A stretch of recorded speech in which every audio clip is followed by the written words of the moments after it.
ঈদুল আজহা যতই ঘনিয়ে আসছে ততই কোরবানির পশুর বাজারে বাড়ছে চমক। তবে এবার সেই চমক ছাপিয়ে গেছে এক ব্যতিক্রমী মহিষ। রঙে গোলাপি, ওজনে প্রায় 700 কেজি, আর নাম ডোনাল্ড ট্রাম্প। নারায়ণগঞ্জে এই মহিষকে ঘিরেই এখন চলছে ব্যাপক আলোচনা ও দর্শনার্থীদের ভিড়। শহরের পাইকপাড়া এলাকায় অবস্থিত রাবেয়া এগ্রো ফার্মে প্রতিদিনই ভিড় করছেন নানা বয়সী মানুষ। গরু, ছাগল, ভেড়ার ভিড়ের মাঝেও আলাদা করে চোখে পড়ছে এই বিশাল আকৃতির অ্যালবিনো জাতের মহিষটি।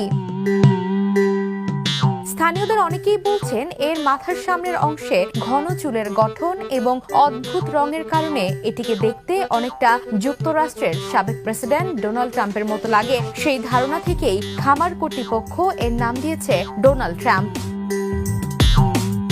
গত বছরের কোরবানির মৌসুমের পর রাজশাহী সিটি পশুর হাট থেকে মহিষটি আনা হয়। এরপর থেকে বিশেষ যত্ন ও পরিচর্যায় বড় করা হচ্ছে এটিকে। বর্তমানে মহিষটি ইতোমধ্যে ঢাকার এক ক্রেতার কাছে বিক্রিও হয়ে গেছে।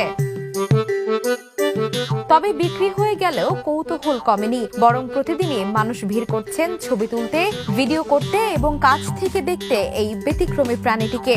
খামারের কর্মীরা জানান, নামটা ছড়িয়ে পড়ার পর থেকেই মানুষের ভিড় বাড়ছে। সবাই এসে দেখে, ছবি তুলে, কেউ কেউ আবার কিনতে চায়, যদিও এটা আগেই বিক্রি হয়ে গেছে।